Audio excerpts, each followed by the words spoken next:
Hello and welcome back, and that is right, today we want to, guess what, compare some NAS. It's the name of the website after all. However, today it's going to be something special. Today I want to return to a comparison I actually published about a year ago, give or take a week or so. That is Synology versus UniFi. Two very different brands in the world of network attached storage, but arguably two brands that slowly but surely are garnering for the same audience.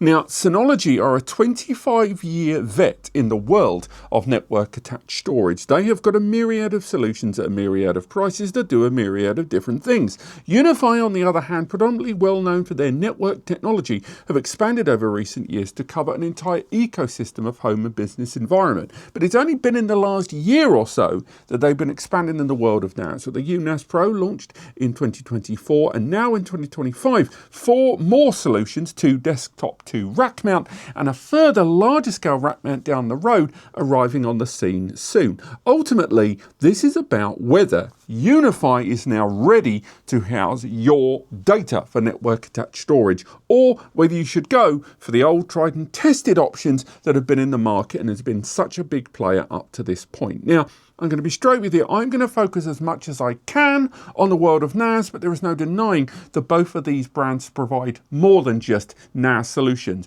both in terms of hardware and software, and we will have to include that in our comparison to a certain degree. So that will leak in, but I'll try my damnedest. But first and foremost, let's talk about price.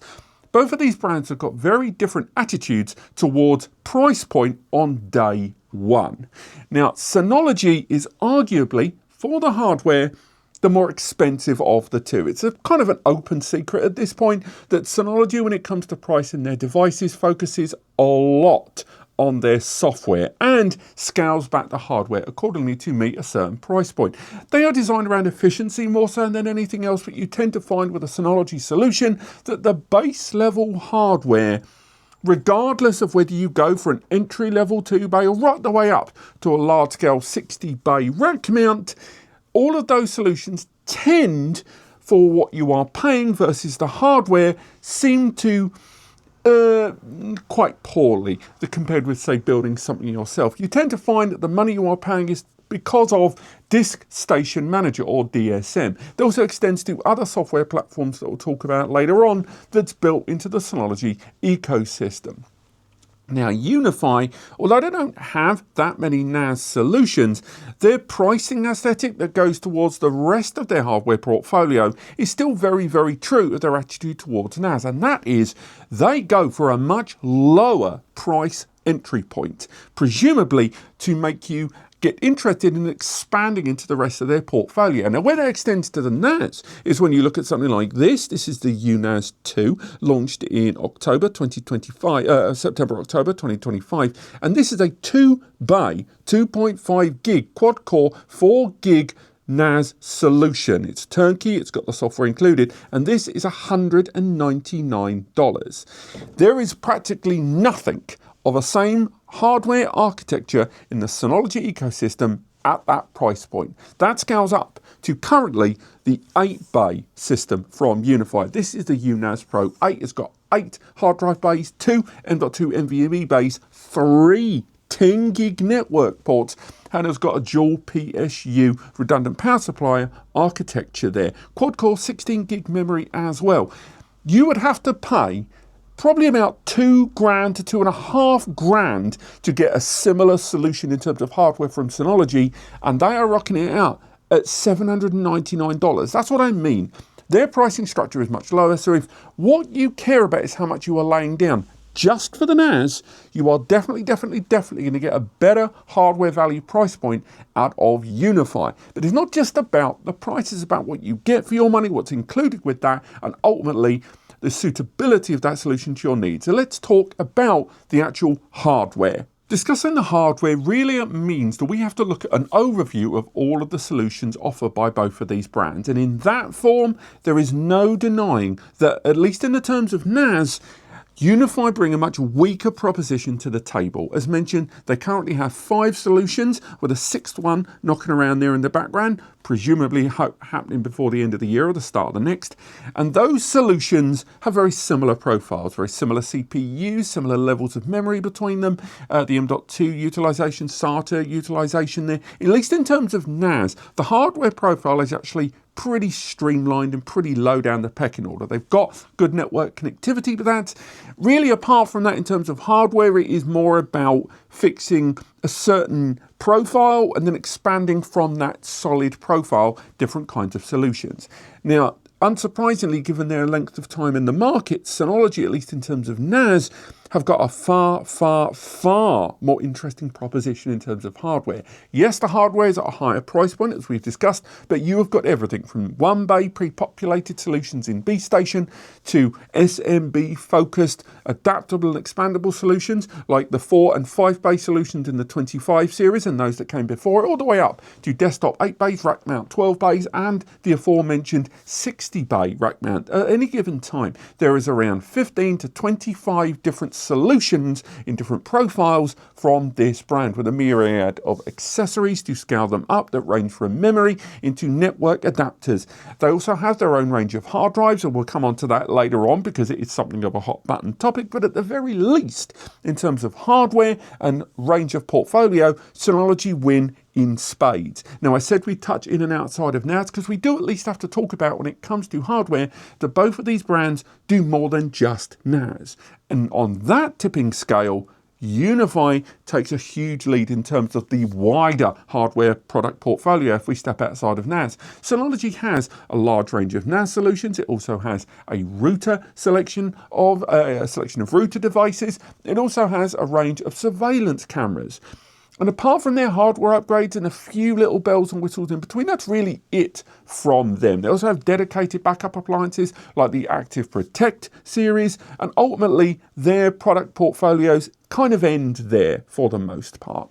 Whereas UniFi expand not just from NAS, but they have got a huge amount of experience with a much larger arrangement of surveillance cameras. They have a range of switches, a huge range of switches that span from the unmanaged desktop to the large wholesale managed L2 and L3 PoE+++ large scale rack mount switch deployments. They have got adapters from USB and more. They've got a huge range of router series, and of course, expanding all within that are different integrations that range from rack mount cabinets, mobile rack mount cabinets, doorbells, you name it. So keep that in mind. Yes, in terms of NAS, these guys are leading by a long shot in terms of hardware in their portfolio, but over the broader, larger ecosystem hardware portfolio, don't discount these guys. Now, software is where it is, frankly, an absolute bloodbath when it comes to the world of NAS, with Synology not just winning, but winning by a horrifically large margin as far as UniFi are concerned. To put it into perspective, in the 1 year of availability of the UniFi NAS software, and alongside presumably at least 2 to 2.5 years of primary development, their software, although it nails down the fundamentals really, really well, and if you are interested in storage, they do a fantastic job. Above and beyond that, you kind of hit its limits very, very quickly. They have developed everything from multiple RAID configurations to easy remote access with secure pathways, encrypted storage areas there, snapshots, all that kind of stuff. But that's really where it ends. Also, some of the other software benefits of a UniFi setup, such as their Surveillance Protect, you can't get any of that on their platforms. You need to buy some of their other hardware solutions as you expand out that portfolio if you want to use those features and facilities. You can connect it with other NAS devices over SMB and map it to cloud devices, but that's really it. It is responsive, it is user-friendly, and I would argue it has evolved a lot in a year, but there is just no denying that in terms of software, Synology and that 25-year head start, man alive, notwithstanding DSM, notwithstanding the fact that that software also includes one of the best surveillance platforms in the market included with it. You've also got active backup. You've also got virtual machine manager. You've got the container application. You have got fully featured data streaming, data pinning, and local streamed client applications for mobile and desktop devices, as well as on-site and on-prem cloud managed and cloud imported virtual machine, kind of enterprise grade stuff, along with, again, a myriad of client tools for iOS, Android, Windows, Linux, and Mac.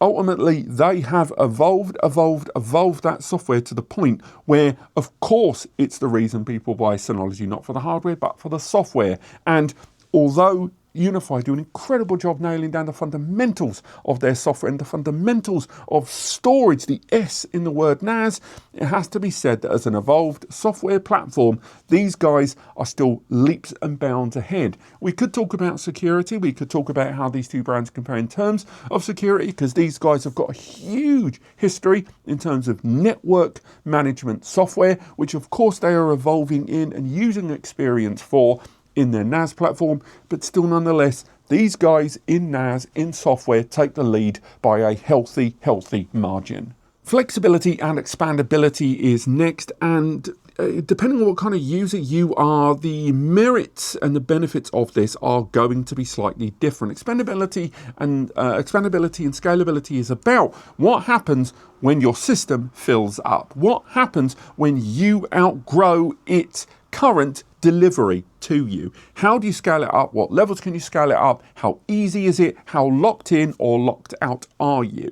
And between these two, again, Synology, it's going to be weird for me to say this, are the most scalable and upgradable of the two. Why is that weird? Because at the moment, at least at the time of recording, and there is a lot of back and forth on this, Synology's position on hard drive compatibility is vague at best, and at worst is horrifically locked out. They do provide their own range of branded hard drives, which are made by Toshiba and Seagate, and SSDs as well, made from Western Digital, SanDisk, etc.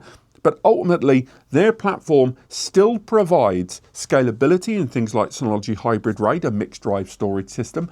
It have lots of network upgrades and storage expansions, depending on the device you buy, are compatible. Their storage systems allow for connectivity to their own cloud service there. Also, their solutions can be migrated easily between larger solutions down the road with just simply taking the drives out and putting them in a larger system. You are still locked in on that data set within the Synology ecosystem, at least in terms of the physical drives you move over, but you can still move them off-site there. Ultimately, Synology have done a very good job of expanding their portfolio, but also creating a very organic ladder for users that buy one device that scale up their needs, their requirements, their users, their bandwidth, and their demands to scale up within that portfolio, at least in terms of NAS. Now, UniFi, on the other hand, because they are the new guys on the block comparatively, scalability isn't there really. At the moment, they don't have an official expansion device that allows you, for example, if this 8-bay fills up, to add an 8-bay DAS expansion connected by something like USB or SAS. On top of that, their desktop devices and indeed the rack mounts as well do not facilitate network upgrades. They don't give you the option to add further network ports. Now, that isn't the end of the world, let's be realistic, because like this device has 310Gs and it's only got 8 SATA bays. Are you ever really going to need that?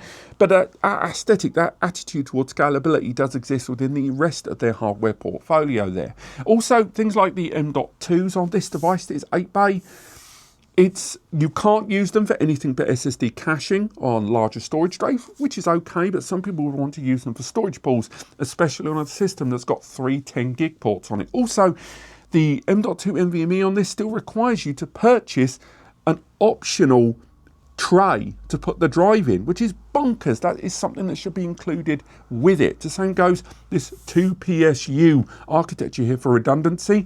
You still need to buy the second PSU as an option. It's not included with the purchase, and it's little things like that that are a barrier for some towards scalability, be it that you physically can't do it, or that the stepping stones towards scalability and expandability already have optional prices in between. That is built into their model, hence why the entry level, the first device, is so cheap, but it's not going to be for everyone. And for those that think about scalability and expandability, there is no denying that Synology's proposition, although their attitude towards hard drive compatibility, at least at the time of recording, is bonkers, everything else about them has to be said is more expandable, more scalable than UniFi currently in terms of NAS. I think the big takeaway here is that once you look at these brands from on up high, even a year since UniFi rolled out NAS and 25 years on from Synology, Synology still are leveraging 25 years experience to say they are best for your data. They are an all-in-one solution for everything from data storage, but also the utility of your data within that ecosystem. UniFi, on the other hand, are providing a very affordable way to move away from cloud services and onto your own storage system. But that's what they're offering, a storage system, and they make no bones about that. It works at its best, at its very best, in an existing UniFi ecosystem, and allowing you to use the rest of the ecosystem to harness the data that's on this system. But you still need those other building blocks in order to do that, whereas Synology are offering, thanks to DSM, thanks to a lot of their hardware architecture as well, allowing you to use that data within a single system. To put it into perspective, a simple 4-bay from them, some of their devices allow you to run VMs, containers, allow you to run those storage backups, storage access for multiple users anywhere in the world and on the local area network with scalability in memory and network connectivity, particularly if you look at things like the 923 or the DS1525 Plus. A single device, which although would be more expensive than this, in order to do the same thing, will require you to buy an additional machine to run some of those more containerized applications, an additional machine to manage some of that stuff outside of storage. And maybe you don't need that. Maybe you just need storage, in which case, look at these guys. They're making waves. But if it's about what you want the data to be doing afterwards, if it's about access, scalability and more, and just utility and using and accessing your data on the devices you use in the most straightforward, user-friendly way possible, it's going to be these guys for you. But don't discount how well UniFi are doing on the storage fundamentals. A year from now, this could be different. We're not sure where they're going to go with hardware moving forward, where they're going to go with software innovation, but at least right now, as it's always been, it's a complete solution here for everything and storage fundamentals over here. But let me know what you guys think. Do you own both of these? Which one do you use more? Which one is your primary data source? If you've enjoyed this video, linked below is an article over on NAS Compares where we go through more detail on how we reached our comparative points in this video. If you found this video helpful and if you were going to go to any of the stores listed in the description below, please use those links in order to do so. This channel exists thanks to ad revenue, which is not great, but on the other hand, we also exist thanks to commissions via sales via those links. And if you want to support what we do, the free advice, the videos, the reviews, the guides, the different outlets that people use on NAS Compares to get the right storage solution first time, a great way to passively support us is to use those links. We get that commission, it costs you nothing extra, and we keep doing what we do. But apart from that, thank you so much for watching, and I'll see you next time.